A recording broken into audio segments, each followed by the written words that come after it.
decisions, great mound visits, great job not letting the best player beat you. This one crushed, out to right field. And it's going to be out of here. Pennsylvania walk-off home run. Travis Stefanik sends him to Williamsport.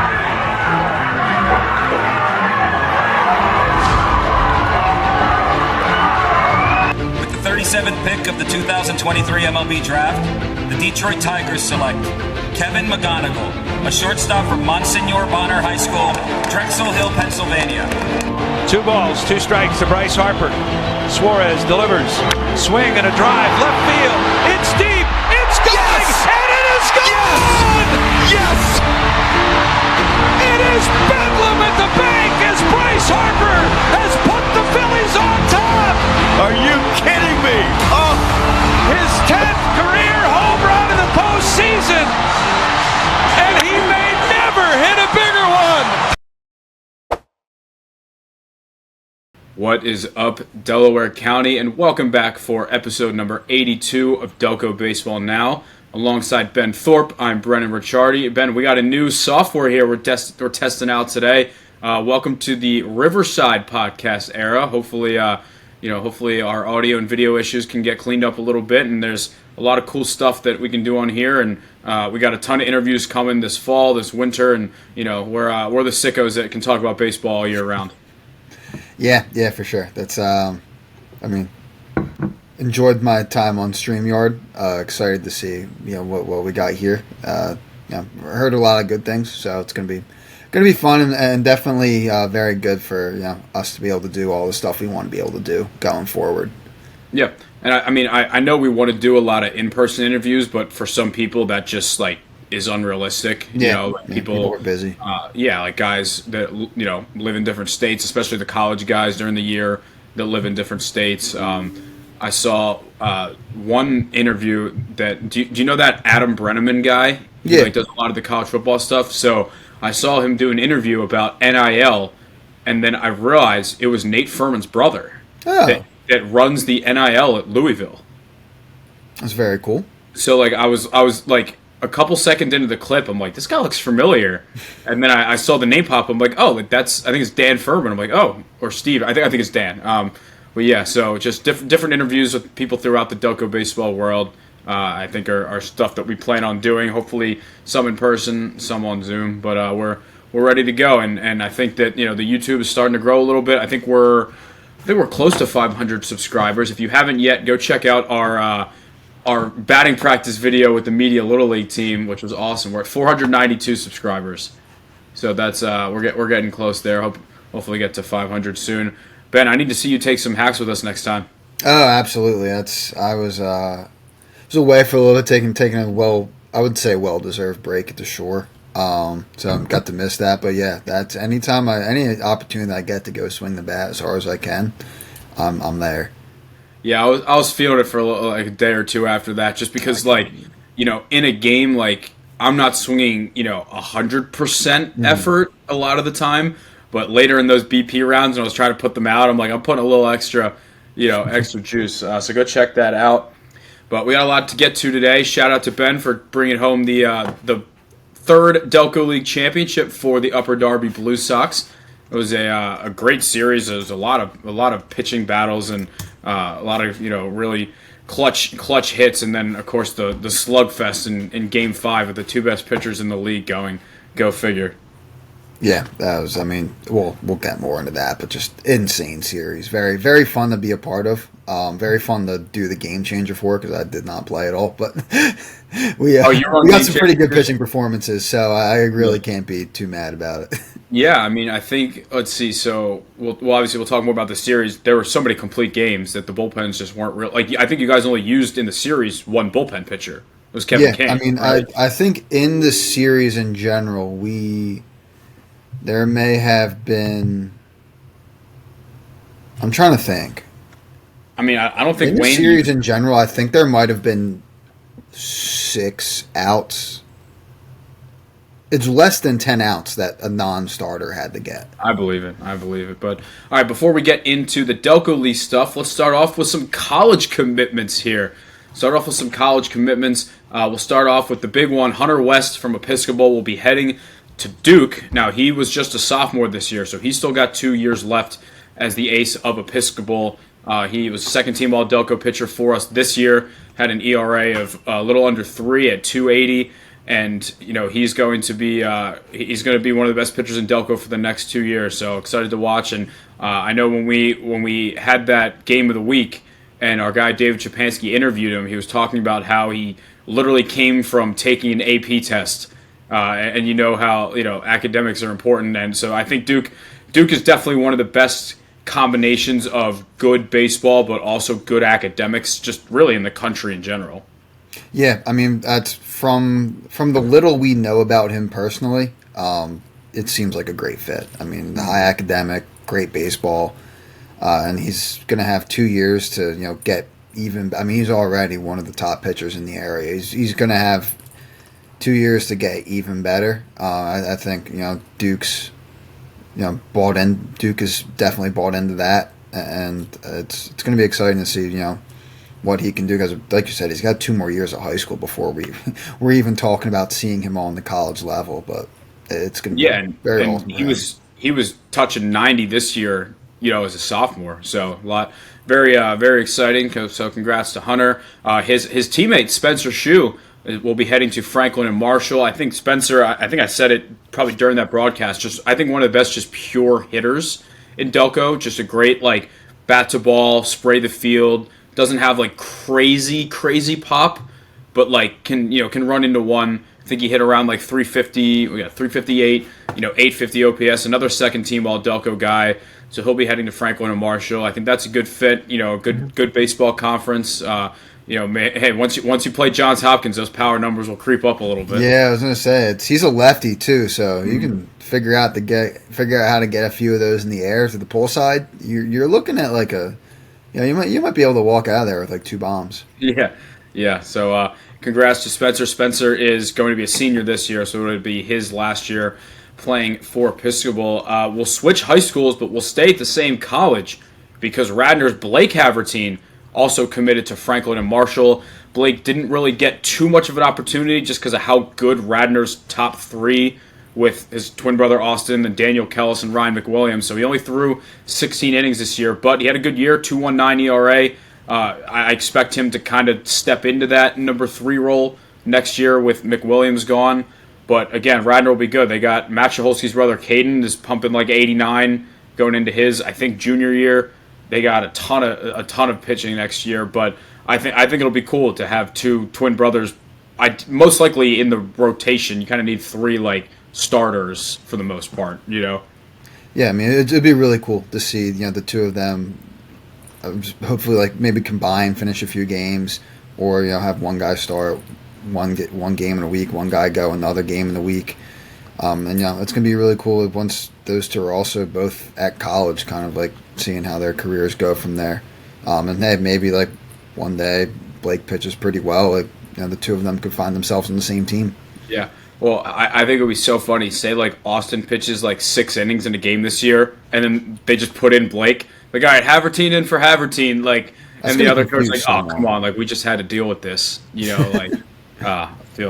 Feel for the rest of the Central League for what is in store with Radnor's pitching next year. But congrats to Blake and the Havertine family. Austin committed to Lehigh, so they'll have 2 college baseball players in the family. Last but not least, this is an interesting one. So Gabe Denisi from the Haverford School, he missed all of 2025 with I don't know what kind of injury. I mean, you hear pitcher and injury, you kind of just mentally think Tommy John, but I don't know what the injury was. But he's heading to Tampa, which is one of the best. I think you could probably argue the best Division II baseball program, at least. I would say it's pretty fair to say the best. I think they're back-to-back national champions. I think they have the most championships of a D2 program. I'm not positive on that, but I think they have. I think they have that easily. Yeah. So that's a great fit, and I tweeted it from our account, but I think Haverford School is in for a big bounce-back year. I think last year they got thrown into, you lose your top 3 pitchers, Ian White, Fred Jordan, and Kevin Reevy. New coach. Connor Scanlon was gone as well. Brenner Green misses the whole year. He was your, probably your ace or number 2 pitcher, and I think it was just kind of everything that, could go wrong in that sense for Jack McCann in his first year, just like there's so much they had to deal with.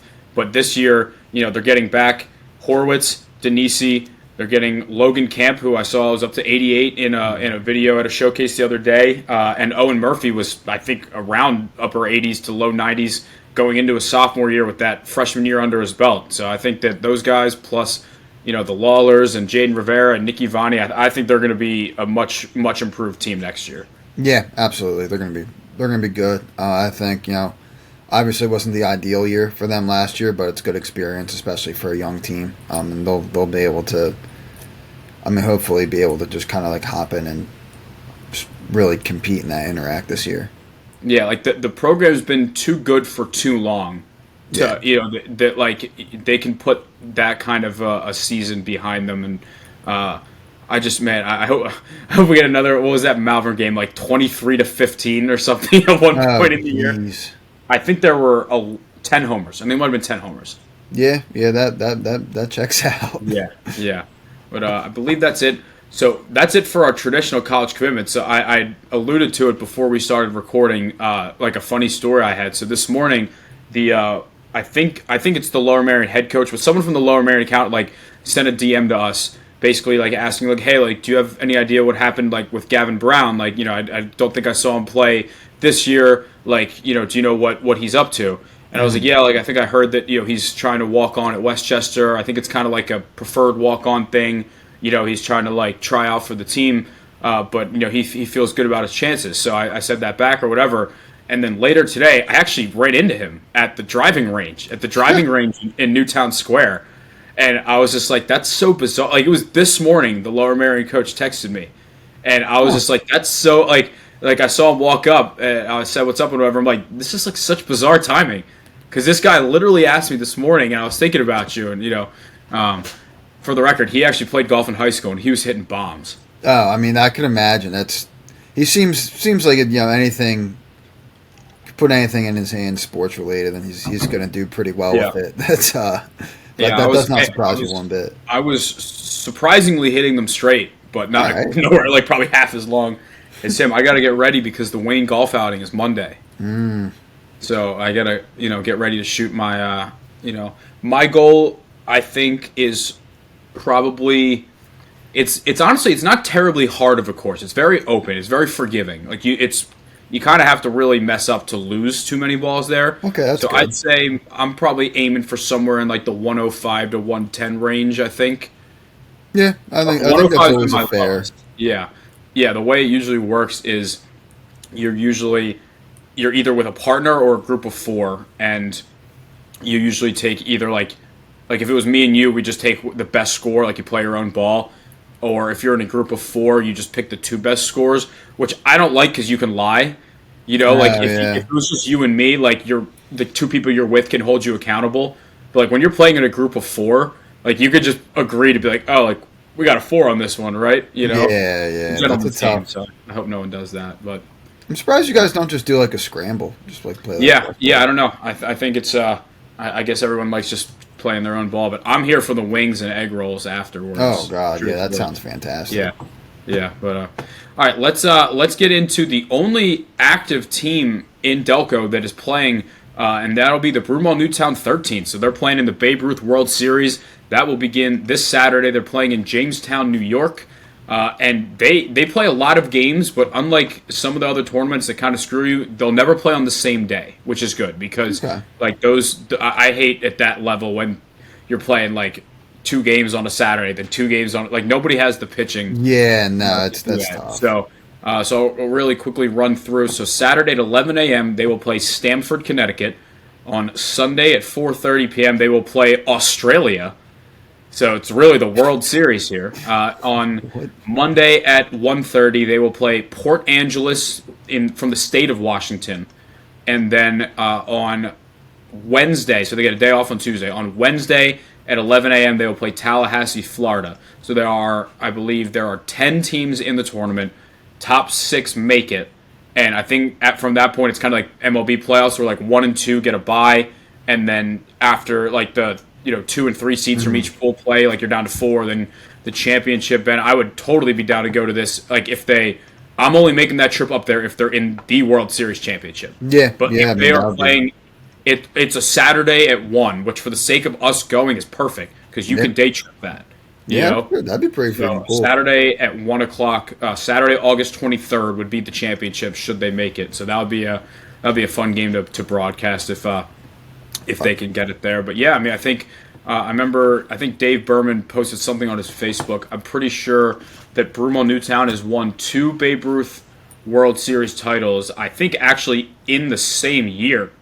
I think it's the same year, but obviously different age groups. I know they won one recently.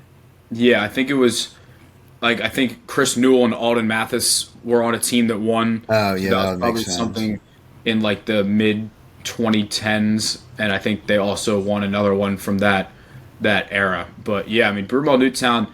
This is not a slight. This is the fact. I feel like a lot of areas a lot of places in our area don't pay as much attention to Babe Ruth. I feel like a lot of it is Legion, or a lot of it is I mean, honestly, travel, but I feel like Babe Ruth isn't quite as popular here as it should be. I'm looking for it here. I know they've won 2. Here we go. Okay, so in 2014, their 13's team won the World Series, and also their 15's team. So the 13's team would have been the team like Alden and Chris Newell, and I'm pretty sure Corey Woodcock also told me his team won. So that would have been the guys in my grade. Yeah. Huh. So yeah, that makes sense. Yeah, so best of luck to those guys. I know former first team All Delco outfielder Lucian Berger is an assistant coach for that team. All right. So he'll be there. Other than that, I don't think there's too many siblings. There was a kid, Kevin Raftovich, that played for Marple within the last few years. His brother, Ryan, is on the team. But yeah, these guys, they haven't lost a game, knock on wood, they haven't lost a game yet this summer. So they come in hot. They had a ton of blowout wins in states. I think regionals was a little closer, but they still, took care of business. So looking forward to that. Very cool. All right, let's get in. So we had 3 summer leagues that kind of got wrapped up in the last few weeks. We had Mid-County, which is 18 and up. We had MSBL, which is 25 and up, and then Delco League, which this year I think ranged from probably about 16 to 36, I think. Yeah, that sounds about right. Maybe I'm trying to think if anyone older snuck in at some point and got a 40, if we got a 40 plus appearance. I feel like maybe some of those guys on Chester are pretty old. I don't think any of them 40 though. How old's Billy Ford? I don't think he's 36. No. But the one guy, Pat Warrington's been playing for a while. Pat Warrington's been on that team for a while. I would say the oldest guy on Wayne, I'm guessing, is Stephen Wells, and I don't think he's 30 yet. So no, he's 29 or 30. That sounds about right. But yeah. So we'll start off with Mid-County. That was Aston Valley and Clifton. Now this was a pretty funny series because they played game 1 was back on July 28th. Game 2 was on July 29th. And then game 3 wasn't until August 4th. And then it got postponed. It got postponed. So it finished on August 5th. So they went 8 days in between game 1 starting and game 3 ending. So I'll explain why. So in game 1, it was at Dermont. Aston Valley put up a crooked number. Ryan Snyder, Brandywine guy in Sun Valley, 4 for 4, homer, a double. Cam Bauman, I believe, is from Oxford, but also plays for Brandywine. He hit 2 homers in that game. Mike Paytas and Mike Govan both threw very well. I think they split the game. Game 2, Nate Mowbray, former Interborough guy, 7 innings, 1 earned run, 4 Ks. Dom Vanini drove in 2 runs. Colin Beals had 2 hits. So that series was split. Now, it was supposed to be finished on Thursday at Dermont, but then the rain came. And the rain was bad enough that they didn't play on Friday either. And I don't know if it's officially in the rules or not, but I don't think that league plays on the weekends. Yeah, I mean, it could be. I know some, up around here, Perky League is no, or unless you absolutely have to, it's no weekend. So I imagine it's the same situation there. Maybe, maybe they just decided that, we're not going to play on the weekend. We'll wait till, Monday when we have our full squads and everything to see this thing through. Yeah, well, it finally got to Monday, and then the ump didn't show up until 6:30. because whoever was in charge of assigning the umps didn't know that the game wasn't at Dermond because Dermond took the fences down because of football season. So Dermond doesn't have the fences up anymore, so they played the game at Sun Valley. So they didn't even start until 6:30. So they only got like 4 or so innings. So we got to give a quick shout out to Nick. I think it's pronounced Fratangeli. It could be Fratangeli. He was like a Bonner guy that plays at Rosemont. So he threw, I want to say, 2 innings of relief on Monday, and then 3 innings of like quote unquote relief. Like started the game resumption on Tuesday and threw 5 shutout innings. So like he basically, he threw in total 5 innings with 3 hits, no runs, and 6 Ks. But it was across 2 days, and he also drove in 2 runs. Wow. So great day for the kid. Dom Vanini drove in a run. Rocco Santomieri drove in a run.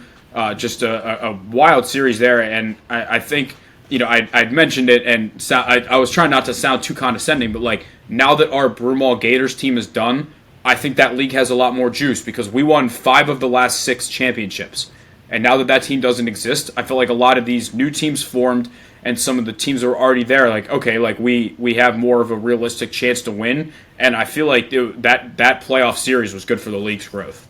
Yeah. I think the playoffs as a whole had some juice behind it. Definitely a lot of very competitive teams. The overall, I would say like the median talent level of that league is definitely a lot better than I think it was. And you're seeing you're seeing it here. I mean, very like some pretty damn good teams playing in that league right now, and you're getting some really great playoff series. And I think it's a good middle ground for like guys like me, like guys who like wanted to play college baseball in college, but maybe weren't always getting the playing time in the Delco League they wanted. So it's like for the guys that like you're too old to play Legion, like you're a sophomore, junior, senior, whatever. And I mean even guys that don't play in college, but like I think it was a good experience for guys that wanted to like get reps in the off season, but like didn't want to leave the area for a college league and weren't gonna like show up for 30 Delco League games and get 20 at bats all season. Like I think it's good for guys in that age range, in that demographic for sure. And congrats to the Clifton Outlaws for bringing home the championship there. All right, let's move into my favorite story here. The Drexel Hill Phillies, a dominant season for the boys this year. We played the Collingdale Colts in the championship. We've had a lot of good matchups with them over the past few years, and we ended up beating them in 3 games. It was another good series. I got to start off talking about Game 1. My former Penn State roommate, Kalen Rigner, he did not allow an earned run all season. Wow. That would be 29 in the 3rd innings pitched, 40 strikeouts to 6 walks, 0 earned runs, through a complete game shutout, 7-0 win in Game 1. Cedar McCready had 3 hits. Ryan Hudinko, another former Penn State roommate, and Tommy Crumlish both drove in 2 runs. Christian Summers had 2 hits. I had an RBI single, but it was an infield single, so that's kind of lame. But if you can see me leg it out there a little bit. But then so the way that it worked, I think it was the same when you were there. Doubleheader Saturday, then Sunday Game 3, if necessary. Yes, yeah. So I wouldn't say that we got cocky, but I would say that like they came out like their season was on the line, and we didn't match that like intensity. Like you have that like if we lose, like we got tomorrow, right? So yeah, they came out and put up 5 in the first 2 innings. Kenny, I think it's pronounced Sarl maybe, and Corbin Naima, they both had 2 hits and drove in 2 runs. Dan Whalen for the Colts threw a 116 pitch complete game. We hit him around a little bit, but he was overall pretty consistent. They ended up winning that game 6-5. We got it close. We were down at one point. I think we were down 5-0. We got it to 6-5. 2nd and 3rd with 2 outs in the top of the 7th. But then Dan Whalen got the final out, so that pushed it to a Game 3, which was at Bonner because Delco League Finals Game 1 started on Sunday. Good transition into that once we get done with that. Game 3, this game looked like it was going to take days to finish because I think after 2 innings we were up 7-6, and we ended up winning 11-7 because Dom Irvin came in and threw 5 innings with 1 earned run in relief. He was awesome. Joe Nestle, dominant regular season. He got hit around a little bit in the championship, and he'll be the first to tell you that just wasn't his best. But Dom Irvin came in a huge way in relief there. Shout out once again my guy Ryan Hudinka, my pick for championship MVP. He drove in 4 runs, 2 hits, had 4 runs. Cedar McCready 2 for 2, 2 RBIs. Also made a ridiculous diving catch to end the game, almost full somersault after he caught it. Wow. Just a ridiculous catch. Ryan Tecco had 2 hits and drove in a run as well. So great season. I think we ended maybe 21-2. I think. But yeah, the league, honest, that record, take that with a grain of salt. Once we got into the playoffs, we were playing good games, and that league, I think, some of the teams were basically talking. They're like, all right, we're going to recruit because we know, that Glen Mills Rays team, they had won the league a couple times, and then we came in. They're like, oh, we need to get better. Yeah, no, that's definitely. I mean, I think you guys are a little bit new to the party. I know you were over in the kind of, I don't even know what the league was called last year with the Colts, the Expos, all them. It was the DABL, the Delco Adult Baseball League, that had a 1-year lifespan before it merged with MSBL. Yeah. So that was, I mean, that team as a whole was a little bit, last year was kind of your first year as a team. Correct. And I think you guys have kind of made a name for yourselves, and now other people are starting to realize they need to arm up a little bit. I know I was in Anderson, Mark was trying to recruit me for the Colts next year. You throw enough pitches as is. Yeah, it's we'll see. But I mean, this isn't a slight. You would be their best pitcher by far, and that obviously you're a great pitcher, but they don't have that many arms. Yeah, Dan Whalen threw well, but yeah, he was pretty good. But put it like this: their one guy Grimm threw 100-something pitches on Saturday and also pitched Sunday. Yeah, that was I saw that. That was we got done our game. And I checked your score, and you guys were in the 3rd or the 4th. Yeah, because as we'll get into this Delco League stuff here, but yeah, you guys, that game was over, and I'm sitting on the bench, and we both started at 2:00. Yeah, that was ridiculous. I'm we're in the 3rd inning, and Mike Smith pulled his hammy, and so we had to play Joe Nestle at 3rd base in Game 3 of a championship. Oh my goodness! Yeah, he drove in a run though. He had a sac fly. There we go. That was. Yeah, fun series. It's always fun to win a championship. Trophy had a bowl at the top, so you have to drink out of it, which is cool. Drink out a little bit, yeah. That's yep. But is the bowl clean at least? Somewhat drinkable. Better than the one for Delco. Yeah, I think so. Okay. Yeah, it's good enough. But all right, well, let's get into the Delco League finals. Probably, I think the most dramatic series that I've been a part of in the Delco League, whether it be a player, a fan, running working for Wayne, whatever. I just think with the pitchers duels, man, it was unbelievable. So games 1 through 4, these recaps are going to be pretty quick here. In game 1, this was Sunday, I think August 3rd. I think Sunday, August 3rd at O'Hara. Yeah. Kevin McGovern, league MVP, 7 shutout innings, only allowed 3 hits, 6 Ks on 76 pitches, as we'll talk about a little later. Second start, a few more pitches thrown, to say the least. Sammy Berman, who ended up being co-finals MVP in Upper Darby's win, he went 2 for 2. He had a single. He had the only 2 hits of the day for Upper Darby against Tommy Bradley, who was the Cy Young winner. So MVP versus Cy Young winner. 6 innings, 1 earned run, 9 Ks. Just a great way to start the series, and it just kind of showed those were the best 2 pitchers in the league, and that day they pitched like it. Yeah, absolutely, and that's a little different philosophy on that than we had with our stuff. I remember our conversation of especially I think you were very strong on it, where it was if we're giving a pitcher the MVP, we cannot give another pitcher the Cy Young.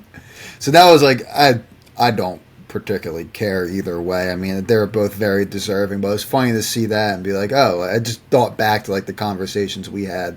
Yeah, no, I mean we said the same thing with Austin Habertine. I was well, if he was.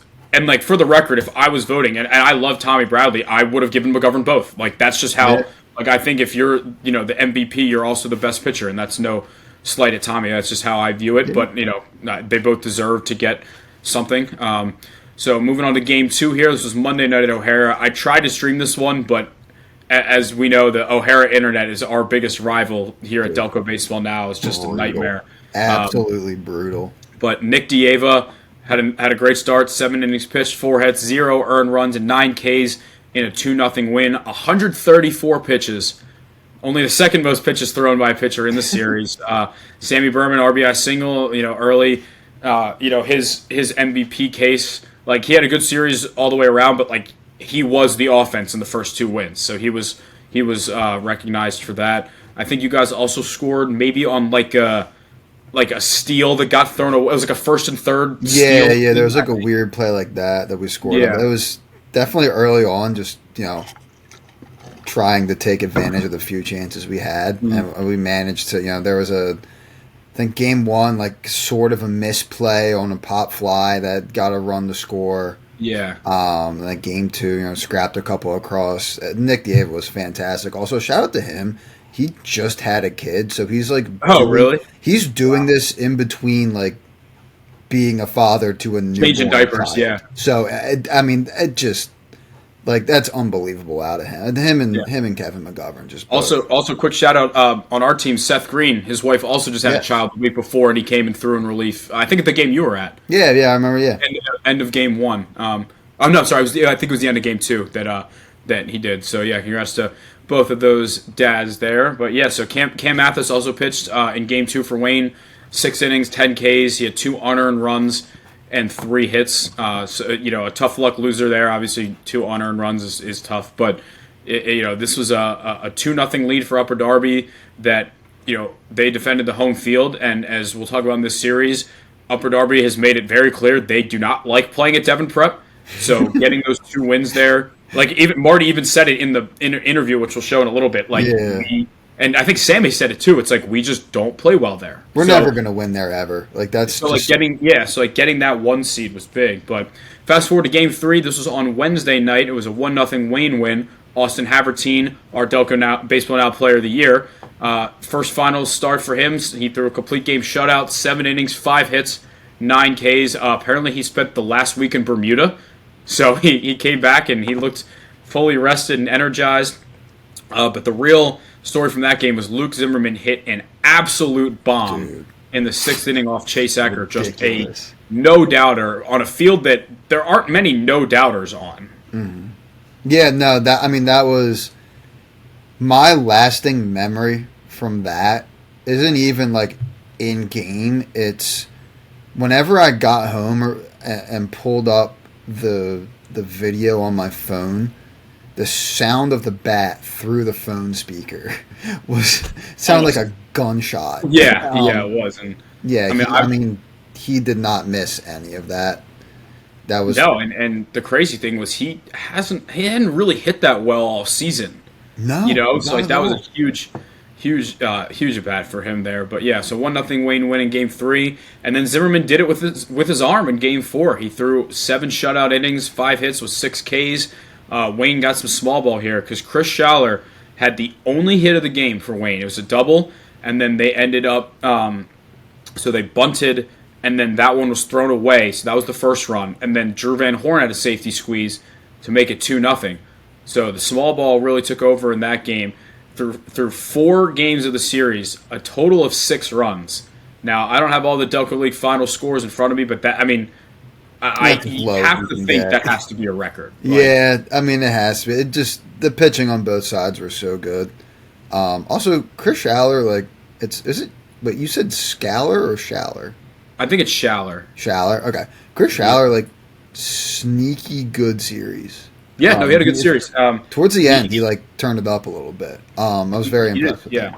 He did a really good job at hitting the ball to right center. Yeah, which honestly, when you're facing some of the guys that we had, that's kind of the approach you need to have. And also, when you can run like he can. Oh yeah. That's definitely big. And also, I'm just happy for him because he had to miss the high school playoffs. Yeah. I think it was a partially torn ACL or MCL, something where I don't think he needed surgery, just couldn't play. But yeah, so we'll fast forward here. Game 5. So this game was played at Sun Valley because O'Hara had, I think, a travel ball tournament. Maybe there was a travel tournament. It was a travel tournament or whatever it was. It was booked up. I thought Sun Valley was a good neutral site. I think it's a good place to watch the game in the in the outfield or down the line. And I liked it because the press box was great and we had a great look. That thing was awesome. I had never been up there. I had only seen from the outside. I didn't realize how far back it went. They also had the snack bar up and running. Yeah, it was they treated us great. Dave Berman on the PA as well. So it felt like a Game 5. Shout out Brendan Till, who was injured who was working the music. Oh, dude, Brendan did a fantastic job with the music the whole way. Like usually guys because he's doing it off of, I'm pretty sure, just his phone, like SoundCloud doing. Like usually guys eventually kind of tune out when they say they're going to do that, and you kind of get No, he was locked in. Yeah, no, he was locked in for it the whole series. So that's good on him. He was playing the walk-up songs. He was playing mid-inning music. When they were debating, and we'll talk about this in Game 5, Christian Strickland's fair or foul homer, he was playing the Jeopardy music. Yes, yeah, he had that. I'm like, that's awesome. He had that set, man. I don't know how he was. I don't know how he got it up so quickly. Yeah, dude, it's Till. Like he's a special breed. Yeah, but all right, well, let's talk Game 5 here. And I got there early, and I was talking with Upper Darby coach Dave Jordan. It was League MVP Kevin McGovern and Cy Young winner Tommy Bradley. And I said to Dave, I'm like, go figure, it's going to be a slugfest, right? Just because that's how baseball works. I didn't believe that. Little did he was know. going to happen, but lo and behold, Sammy Berman's RBI single made it 1-0 in the first, and then really, as loud as Luke Zimmerman's homer was, the swing of the series, Gus Wright's grand slam in the bottom of the second just blew this game open. It had, like we said, 6 runs going into the Game 5 and four runs on one swing of the bat. He took, I think it was a slider that kind of hung over the middle, and off the bat, I knew that it was over Luke Zimmerman's head and left. Like, I knew it was going to at least be extra bases. I didn't think off the bat he got quite enough, but, he put a charge into that one, and all of a sudden it was 5-0, and I don't think Tommy Bradley pitched too much longer after that. Sean Williams and Cole Peichel did a good job with damage control, I think, for the most part throughout the game. But Wayne, they didn't go away. They did not go away. So in the 6th inning, Upper Darby was leading this one. I think at the time it was 6-1. It was 7-1. It was 7-1. Stephen Wells, a big 3-run hit that really that made it a game again. There was 2 outs. There was 2 strikes. It was a full count. He put one in the gap. Alden Mathis scored from first, and just like that 7-2 lead at the time went to 7-5. And Chris Schaller, base hit to right, scored another run, and it was 7-6. So that really, selfishly, like I said, I didn't care who won. I wanted to root for a good game, and that brought the game back.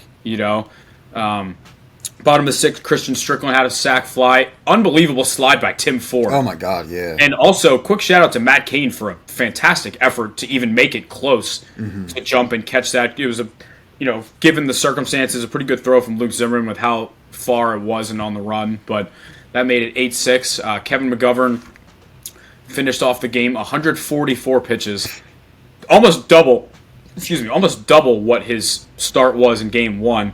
10 hits, 6 unearned runs. Now, I always this is a pet peeve of mine. I think if a pitcher makes an error, it should be an earned run. That's just I'm honestly with you on that. Yeah, I always just thought it was silly. Like, if a pitcher throws the ball away, it counts as an unearned run. Yeah, I did. Sometimes I'll do that and, go look back at, stats or something from the game. Like, oh, I had an unearned run, and then it's like, oh, wait, it was my mistake. Yeah, it was my fault. Yeah. But, yeah, no, it was, Upper Darby deserved to win. It was a great series. It really came down to who was going to get the big hit. And, the big hit was Gus Wright. And, Christian Strickland, first off, that was a bomb. I still don't know if it was fair or foul. Apparently Ben Eden was out there, and he's like, it was foul, but it was close. The problem with Sun Valley is their foul poles are kind of short. That was our whole. That was Dave's main gripe, was that it just there was no definitive answer because you couldn't see. They didn't go high enough where we couldn't tell if the ball. I had thought off the bat, just from tracking the ball flight, I had thought that it curved kind of over the pole. Had it been tall, it would have hit the pole. Yeah. I was also up the line a little bit, towards first base, so that's not the best. I would trust if Ben was not me, other Ben was right there and saw it. I would trust that. A couple other people were saying, it landed foul. Yeah. Whether it went like fair around the pole, I couldn't really tell, and our stream kind of like cut off at the pole like that. I don't know. But either way, it didn't look like it was going to matter. Then Wayne started to make the comeback, and if Wayne had won, that would have been talked about for a while. I don't think anyone. I don't think anyone would have lived that down had it come back. But so we recorded a couple interviews. I also put together a highlight package. So let's take a look at some of the highlights from this Game 5 here. We also have interviews with the co-MVPs Gus Wright and Sammy Berman, and Upper Darby coaches Dave Jordan and Marty Berman. Let's take a look. It was an all-time classic once again here in Delco League Finals Game 5 between Upper Darby and Wayne.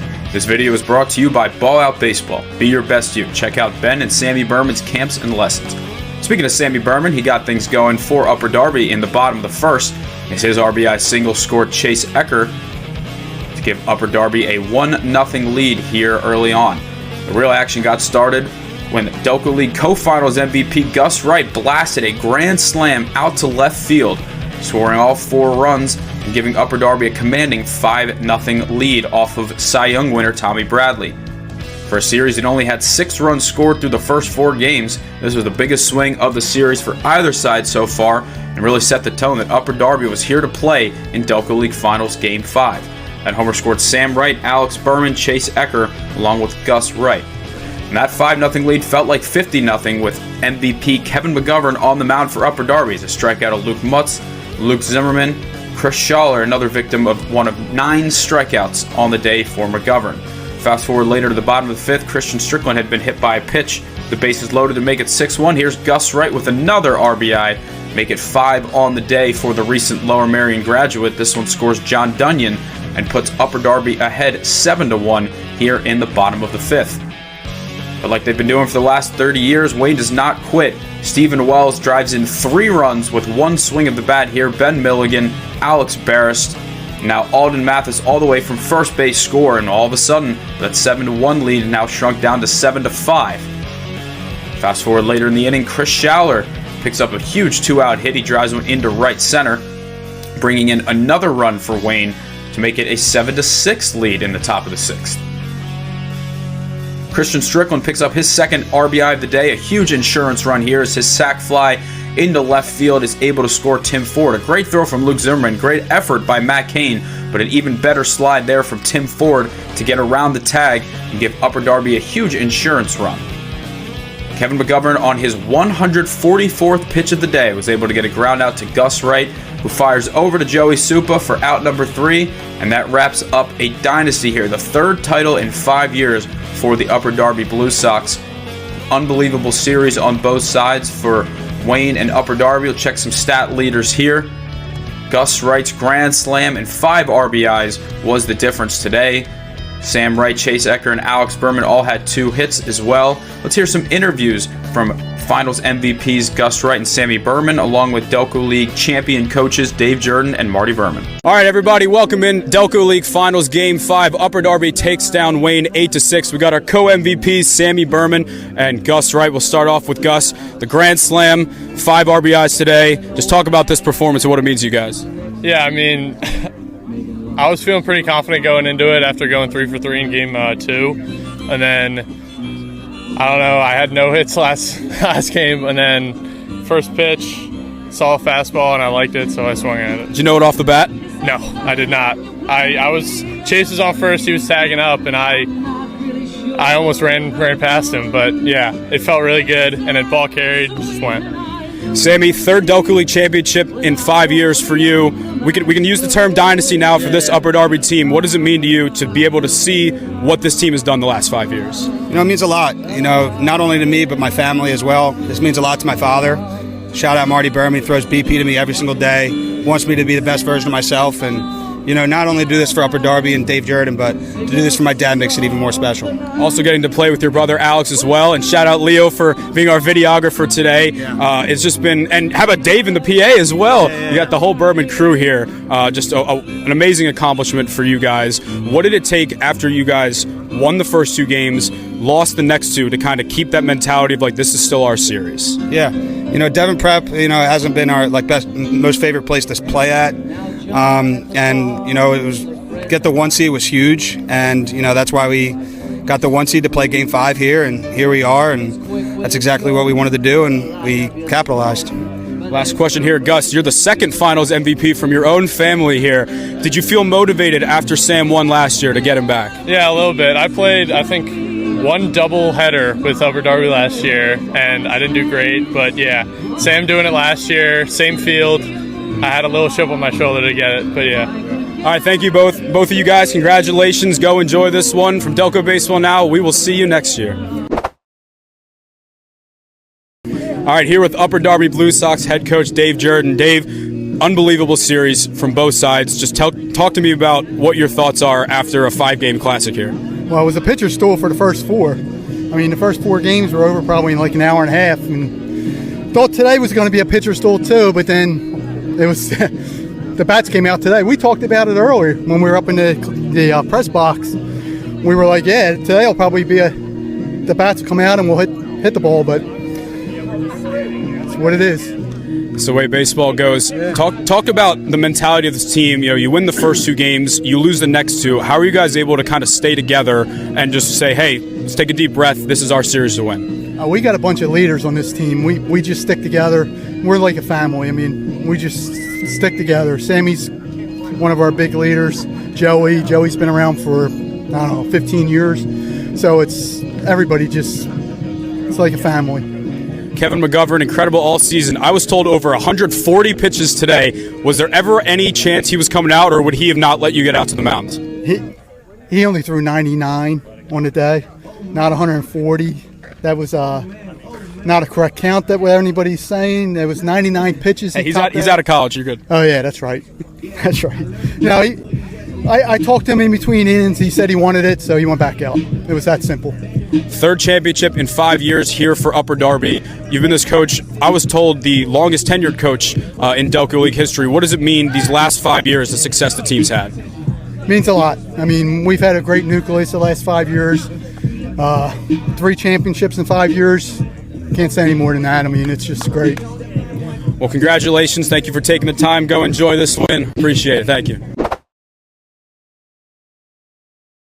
All right, Marty Berman, 3rd Delco League championship, looking great in the T-shirt as well. Tell me what's going through your head right now after a crazy series. I'll tell you what, they are unbelievable. They didn't quit. We had the best pitcher in the league out there mowing them down, and they kept on coming back. And we're just very fortunate because we came out and we got some huge hits. Gus Wright was amazing. And Alex Berman had a couple of hits and 2 runs scored. Sammy came up with a good base hit. Bugs are killing us. Yeah, they are killing us. But I'm really I'm content now because it's been 37 years since I've been in the league, and every time that we ever played Wayne as a player and as a manager here, we ended up losing in Game 5, and it was always at their place. And so this year, getting the 1 seed was everything to us.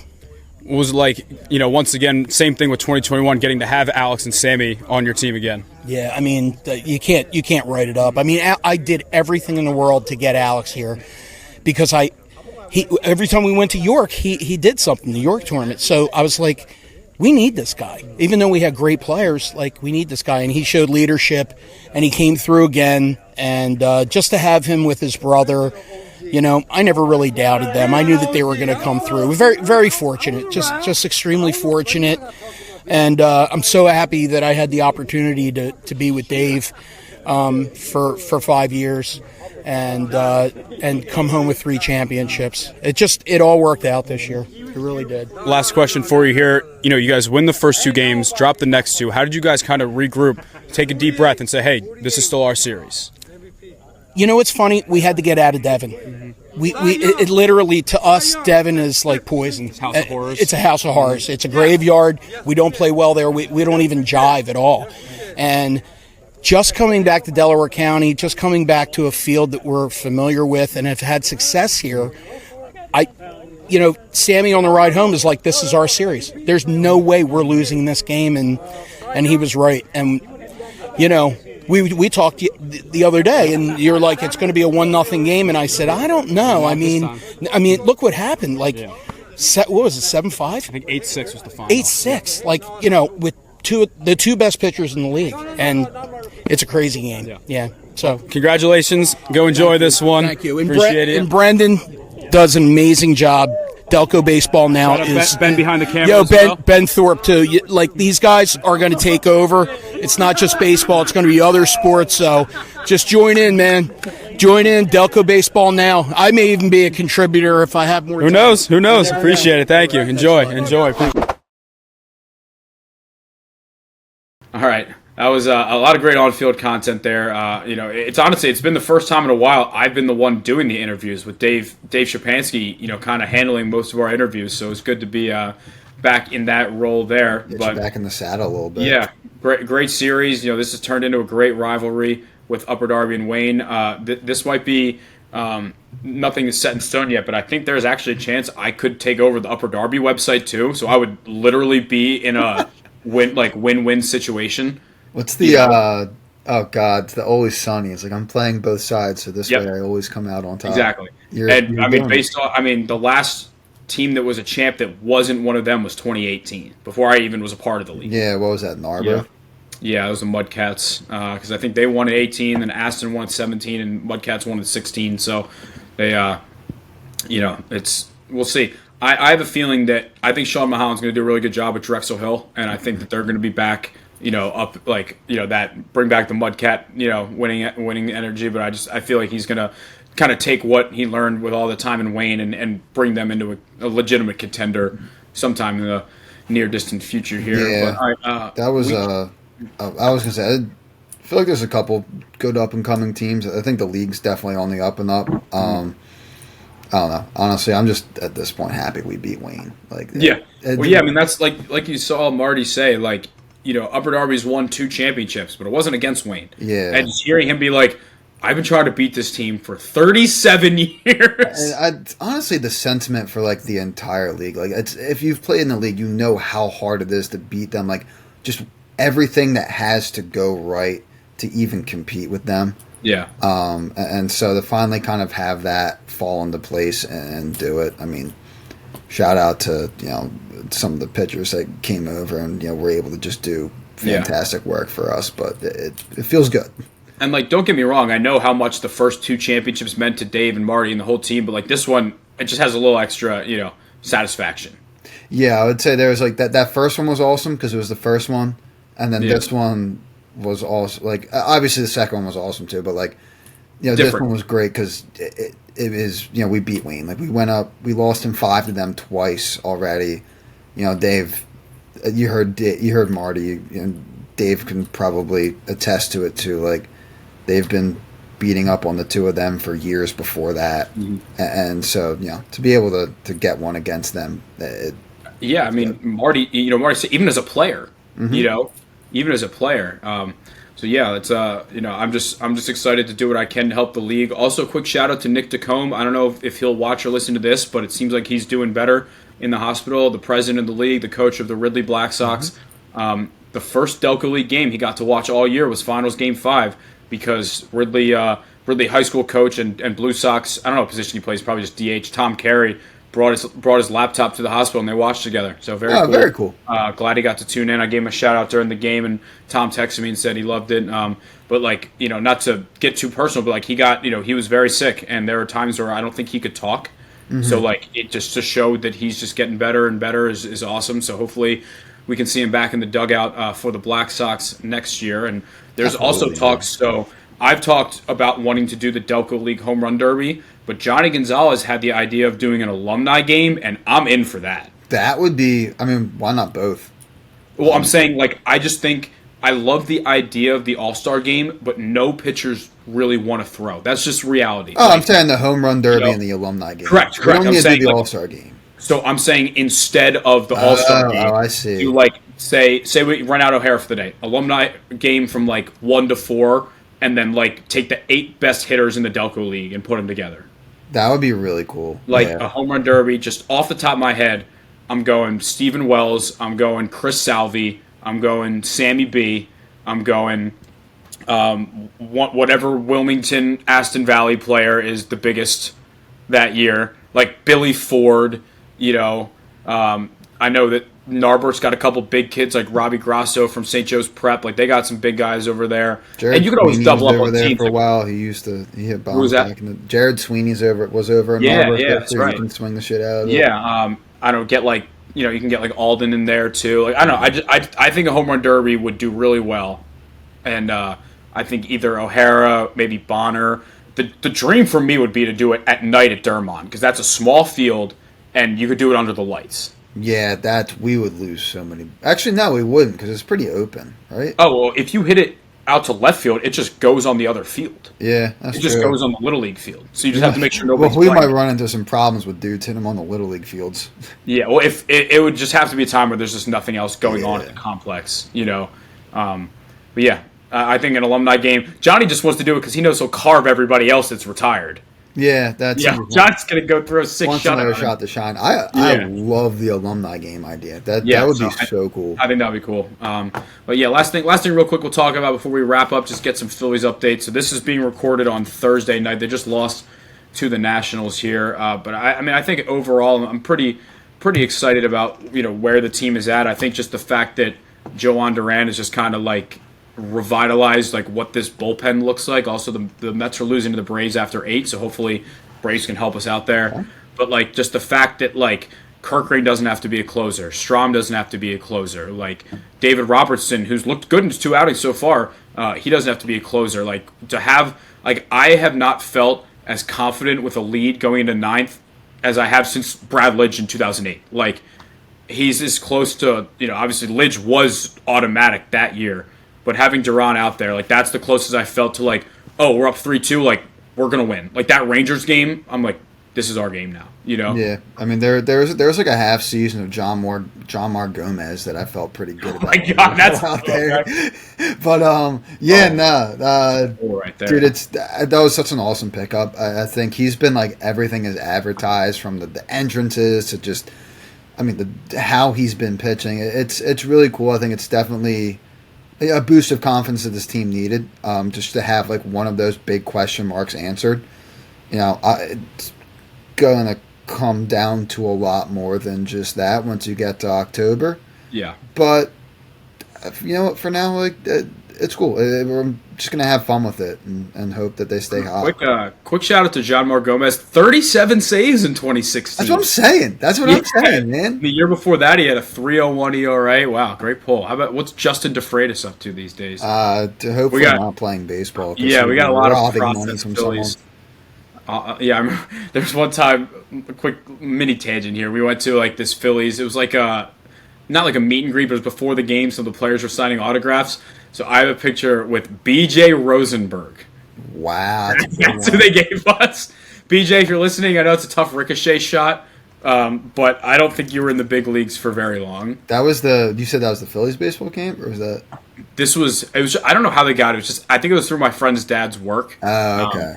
56 career innings. Nice. For B.J. Rosenberg. I remember the one year we did the Phillies baseball camp thing. We got Sal Fasano. That was kind of cool. Yeah, I used to work for those camps too, and they gave us Andrew Knapp 3 times. Nice. Nap time, baby. Let's go. But I think overall there's not too much to say about the Phillies. I think Bader's, a fantastic defensive center fielder. We'll see how he can hit. Yeah. Castellanos has been a little rough lately, so I don't know what the outfield plan is. I just enjoy watching Trey, Schwarber, and Harper, and then after that, it's just like whoever can hold your pick breath. it up. Yeah, hold your breath. But yeah, we'll see. Yeah, but all right, everybody, thanks for tuning in. We'll give you some. I think we'll probably, I would say next be on the air maybe after the Broomall-Newtown team is done. Maybe try and get some of those guys or Lucian or the coaches on or whatever. But I would say once that wraps up, it'll kind of be more just like interviews and stuff because there isn't really much to talk about that's going on. So it'll kind of be interviews and then Phillies playoff talk. But looking forward to continuing to grow the YouTube channel. Make sure to like and subscribe if you aren't subscribed yet. But on behalf of Ben Thorpe, myself, Brennan Ricciardi, we appreciate you tuning in. We'll see you next time.